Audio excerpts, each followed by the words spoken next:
प्यारे बच्चों, हम लोग सदिश बीजगणित का चैप्टर 10 अध्याय 10 पढ़ चुके हैं। अब हम इसके आगे का अगला अध्याय 11वां त्रिविमीय ज्यामिति 3 डायमेंशनल ज्योमेट्री पढ़ेंगे। 3 डायमेंशनल ज्योमेट्री में सबसे पहले हम आपको बताएंगे दिक् कोज्याएं। हालांकि दिक् कोज्याएं सदिश बीजगणित 10th चैप्टर में बता चुके हैं थोड़ा बहुत, लेकिन आप यहाँ विस्तार से पढ़ेंगे। तो सबसे पहले ये चैप्टर पढ़ना है त्रिविमीय ज्यामिति। त्रिविमीय ज्यामिति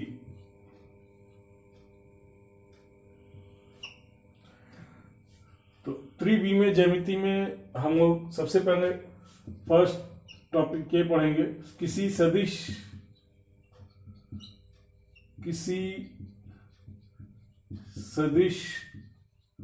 की दिक् कोज्याएं।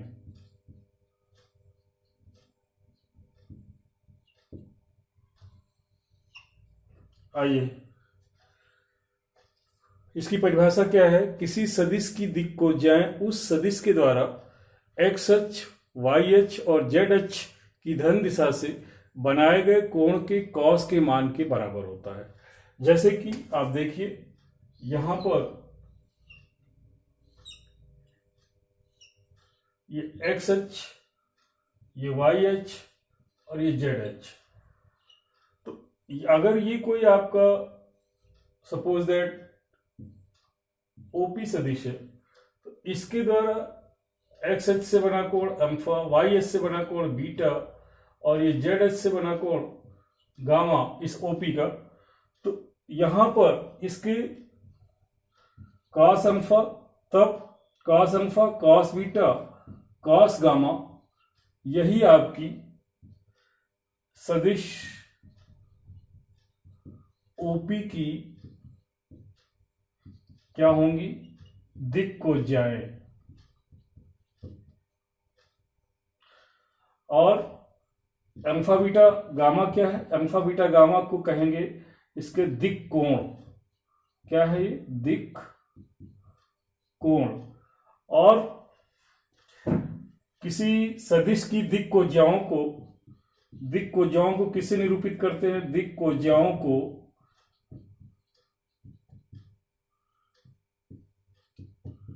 एम एम व एन से निरूपित किया जाता है।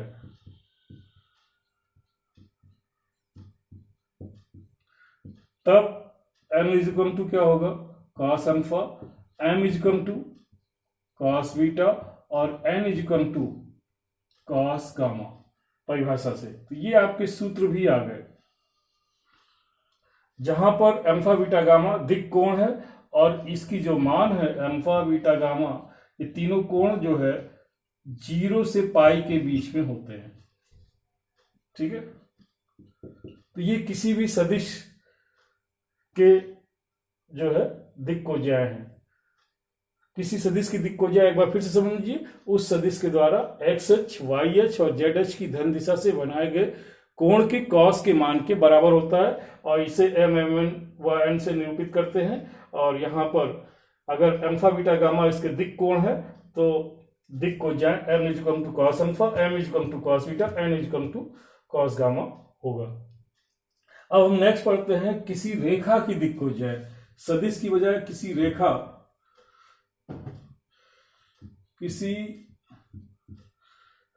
की दिक् कोज्याएं। आइए देखते हैं।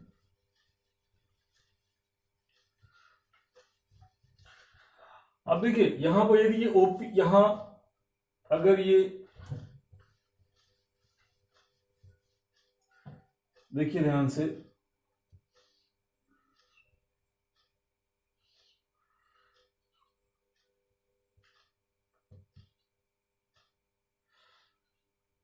एक्स वाई जेड,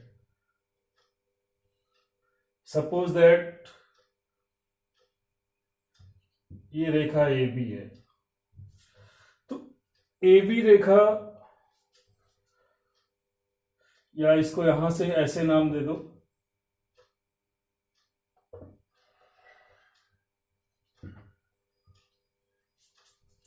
तो ए बी रेखा के द्वारा एक्स से बना कोण अगर अल्फा कह दे, जैसे समझिए ये कोई रेखा ए बी है और ये एक्स अक्ष है, ऐसे समझो, और यह सदिश ए बी है, इसके द्वारा बना कोण अल्फा। और यदि इस बी ए सदिश हो जाए, उल्टा हो जाए, यानी कि बी ए, तो आपका ये एक्स अक्ष है, इसके बीच का कोण ये क्या, ये अल्फा यहां पर था, तो ये क्या आ जाएगा पाई माइनस अल्फा। तो बी ए और बी ए वेक्टर और एक्स अक्ष के बीच का कोण पाई माइनस अल्फा, तब हम क्या कहेंगे, वेक्टर बी ए के दिक कोण क्या होंगे, इसके दिक कोण पाई माइनस अल्फा। इसी प्रकार अगर वाई अक्ष होगा तो पाई माइनस बीटा और पाई माइनस गामा। तो यहां पर ये वेक्टर बी ए के दिक कोण है और वेक्टर ए बी के दिक कोण अल्फा बीटा गामा। यदि हम यहां मानते हैं, माना वेक्टर ए बी के दिक कोण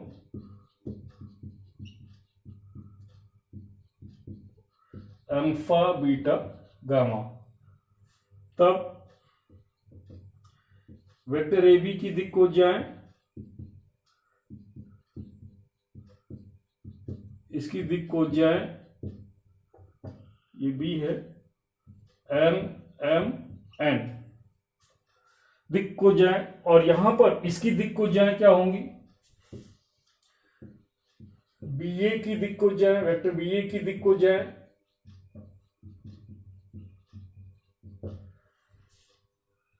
M is equal to cos, इसके दिक कोण जो है क्या है, पाई माइनस अल्फा बराबर माइनस कॉस अल्फा, या कह सकते हो कॉस अल्फा बराबर माइनस का एम। इसी प्रकार m is equal to cos pi minus beta बराबर माइनस कॉस बीटा, या कॉस बीटा बराबर माइनस का एम, और n is equal to cos pi minus gamma that is equal to minus cos gamma, या कॉस गामा बराबर minus का N.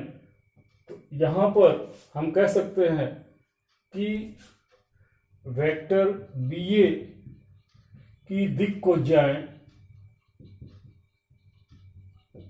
Minus m minus m minus n है। तो कहने का अर्थ ये हुआ ए बी की दिक को जाए ये है, बी ए की ये है, और चूंकि ए बी रेखा को दोनों दिशाओं में बढ़ाया जा सकता है, तो या तो ए बी की रेखा, यहां सदिश की बात नहीं हो रही, रेखा ए बी की दिक को जाए क्या होंगी, रेखा ए बी की दिक को जाए एम एम एन, या minus m minus m minus n होंगी। परिभाषा वही है, ए बी किसी रेखा की दिक को जा का अर्थ है उस रेखा के द्वारा एक्स अक्ष, वाई अक्ष और जेड अक्ष की धन दिशा से बनाए गए कोण के कॉस के मान को हम क्या कहते हैं, उस रेखा की दिक को जाएं। और यदि रेखा है तो उसकी दो दिक्कोजाओं के दो समूह होंगे, क्यों, क्योंकि उसको दोनों दिशाओं में पढ़ाया जा सकता है। अगर रेखा ए बी या वेक्टर ए बी, यानी वेक्टर ए बी और वेक्टर बी ए और बी ए दोनों के जो दिक्कोजाएं हैं वो दोनों की दिक्कोजाएं जो है रेखा ए बी की दिक्कोजाएं हो सकती हैं। ठीक है, तो नेक्स्ट आगे पढ़ते हैं।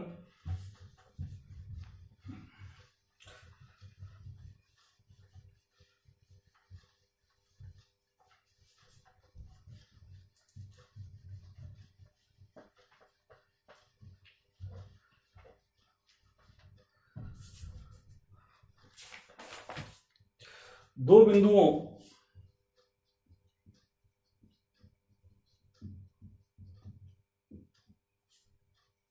को मिलाने वाले सदिश रेखा की दिक्कोजाएं की दिक को जाएं।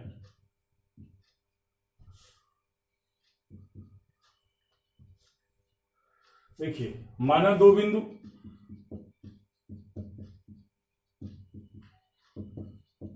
x1 y1 z1 व b x2 y2 z2 है। तो ये देखिए ये आपका सदिश है a और ये b, ये x1 y1 z1 x2 y2 और ये z2, और ये आपका x अक्ष है, ये ओरिजिन है, इसको कहेंगे मूल बिंदु। अब यहां से इस पर लंब डाल दीजिए, यहां से इस पर भी लंब डाल दीजिए, यहां से इस पर भी लंब डाल दीजिए, इसको C कह दीजिए, इसको D कह दीजिए, A B C D E कह दीजिए। तो स्पष्ट है AC समांतर होगा ED के। यदि हम कोण BAC बराबर अल्फा मान लें तो यह कोण जो है, यही कोण इस सदिश का, ये सदिश AB है, इस सदिश का x अक्ष से बना कोण यही होगा। देखिए आप इसको बढ़ाते जाएंगे तो कहीं ना कहीं x अक्ष को काटेगा ही, है ना। तो ये कह सकते हैं, अतः हम कह सकते हैं, क्या कह सकते हैं कि AB सदिश AB का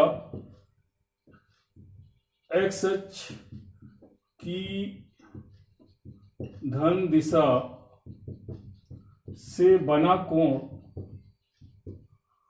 बराबर अल्फा। और तब समकोण त्रिभुज में देखिए, समकोण त्रिभुज ACB में ये समकोण त्रिभुज है और ये अल्फा, इसको हमने माना। तो cos alpha is equal to, cos बराबर आधार बटे कर्ण, आधार AC बटे AB। अब AC कैसे निकालेंगे, ये इस त्रिकोणमिति से आप जानते हैं, यहां पर ये O, इसको हमने ऐसे ही बढ़ा के बताया है, इसकी जरूरत नहीं है, ये तो समझाने के लिए बताया था। अब ये O है तो यहां से ये दूरी कितनी होगी x1, और ये दूरी कितनी होगी, ये हमारी समझ से x2, इसका x निर्देशांक x2, आप निर्देशांक ज्यामिति पढ़े हैं पीछे, ये x1, यहां से यहां तक ये x1 ये x2, ये इसके बीच की दूरी क्या आ जाएगी x2 माइनस x1, तो ये भी x2 माइनस x1। तो आप यहां मान रखेंगे this is x2 minus x1 upon AB। तो हम इसको कह सकते हैं कि AB का ये AB की दिक्कोज्या है, तो दिक्कोज्या को किससे निरूपित करते हैं, m से। m is equal to cos alpha बराबर x2 minus x1 upon AB। इसी प्रकार यदि आप x की जगह y अक्ष लेते तो ये हमारा m बराबर आ जाता, m बराबर क्या आ जाता, कॉस बीटा बराबर y2 minus y1 upon AB, और n बराबर क्या आ जाता, n बराबर आता z2 माइनस z1 अपॉन AB। जहां AB क्या है, जहां AB है दो बिंदुओं के बीच की दूरी, ये आपने कक्षा 11 में पढ़ा है, क्या होता है x2 माइनस x1 का whole square plus y2 minus y1 का होल स्क्वायर प्लस z2 माइनस z1 का होल स्क्वायर। अब यहीं पर यदि हमको ये दिखाना हो, सिद्ध कीजिए, prove that m square plus m square plus n square is equal to 1, तो कैसे प्रूफ करेंगे। देखिए left hand side M square plus M square plus N square. यहाँ मान रखेंगे एम, इसकी वैल्यू क्या है, X two minus x one upon A B का square, X two minus x one का स्क्वायर बटे ए बी स्क्वायर हो जाएगा। इसी तरह से m का मान y two minus Y one का स्क्वायर बटे ए बी का square plus Z two minus Z one का स्क्वायर बटे ए बी स्क्वायर। और ये सबको जोड़ेंगे तो लघुत्तम आएगा ए बी का स्क्वायर, लघुत्तम ए बी का स्क्वायर, और ऊपर हो जाएगा X two minus x one का whole square plus Y two minus Y one का whole square plus Z two minus Z one का होल स्क्वायर। अब आप देखिए इसका योग किसके बराबर, ये ऊपर इसका ये ए बी का वर्ग करिए तो यही सी जाएगी, ये बराबर आ जाएगा ए बी स्क्वायर बटे ए बी स्क्वायर। ये इससे कट गया बराबर 1। तो क्या यहाँ पर सूत्र आया बन के, m square plus M square plus N square बराबर 1। और इसका मान cos alpha cos beta cos gamma भी होता है, तो ये भी सूत्र आ गया। इसकी जगह रख दीजिए मान cos square alpha cos square beta cos square gamma is equal to 1। ये दो सूत्र आ गए, m square plus M square plus N square बराबर 1, cos square alpha cos square beta plus cos square gamma बराबर 1। तो ये रिजल्ट है, इसको भी याद रखेंगे, इसको भी याद रखेंगे। और ये आपके सूत्र हैं,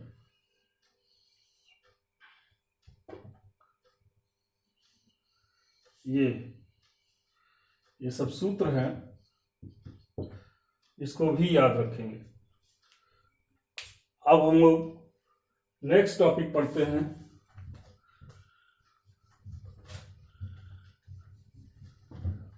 दिक् अनुपात।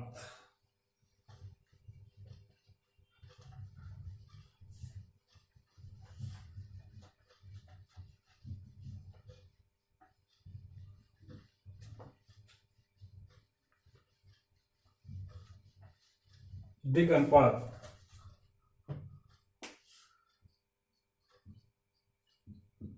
दिक् अनुपात बहुत ही इंपॉर्टेंट टॉपिक है ये। दिक् अनुपात का अर्थ है किसी भी रेखा या सदिश या रेखा का दिक् अनुपात वह संख्या होती है, यानी किसी भी सदिश या रेखा की दिक् को ज्याएं जिस संख्या के समानुपाती होती हैं वही उस सदिश या रेखा के दिक् अनुपात कहलाते हैं। जैसे कि m इज इक्वल टू, आपने देखा किसी रेखा ए बी की दिक् को ज्याएं m is equal to x two minus x one upon A B, m is equal to y two minus Y one upon A B, और n is equal to z two minus Z one upon A B. ये हैं, मैंने अभी परिभाषा क्या होता है कि किसी भी सदिश या रेखा की दिक् अनुपात उसकी दिक् को ज्याएं जिस संख्या के समानुपाती होती हैं उसके बराबर होती है। यहां देखिए ये सब किसके समानुपाती हैं, यहां से स्पष्ट है m is directly proportional to x two minus x one, क्योंकि 1 अपॉन बी आप ए बी ये अचर राशि है, दिस इज कांस्टेंट। इसी तरह से यहां पर ये m is directly proportional to, यानी m अनुपाती किसके है, y2 माइनस y1 के, इसके समानुपाती है, और n is proportional to z2 माइनस z1। तो यहां पर इसका मतलब ये हुआ कि यदि दो रेखाएं ए बी, दो रेखाओं a x1 y1 z1 व b x2 y2 z2 में दिक् को जाए अगर ये हैं, इसकी ए बी के दिक् अनुपात यदि दिक् को जाए ये हैं तब ए बी की दिक् अनुपात क्या होंगे? x2 minus x1, y2 minus y1 और z2 माइनस z1। और दिक् अनुपात को निरूपित किससे करते हैं? दिक् अनुपातों को ए बी सी से निरूपित करते हैं। चूंकि ये दिक् को जहाँ इसके समानुपाती है, इसलिए यही दो रेखाओं ए बी को मिलाने वाली रेखाओं के दिक् अनुपात x2 minus x1, y2 minus y1, z2 माइनस z1। तो सूत्र क्या हो गया? सूत्र बन गया a x1 y1 z1 व b x2 y2 z2 को मिलाने वाली रेखा के दिक् अनुपात a बराबर x2 माइनस x1, b बराबर y2 माइनस y1 और c बराबर z2 माइनस z1 होंगे। अच्छा, एक और बात, दिक् अनुपात का वास्तव में इसका अर्थ क्या है? दिक् अनुपात का अर्थ होता है कि किसी सदिश या रेखा का अक्षों पर घटक, यानी ये a बराबर a माने x अक्ष पर घटक, x अक्ष पर घटक उसका, और b माने y अक्ष पर घटक और c माने z अक्ष पर घटक। यदि किसी सदिश के दिक् अनुपात दिए हों, यदि किसी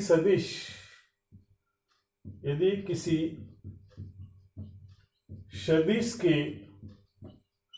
दिक् अनुपात ए बी सी ज्ञात है, तो वह सदिश कैसे लिखेंगे? This is equal to vector r बराबर जो भी हो a i plus b j plus c k. इस तरह से उस सदिश को ज्ञात लिखा जा सकता है। और यदि किसी सदिश के जो है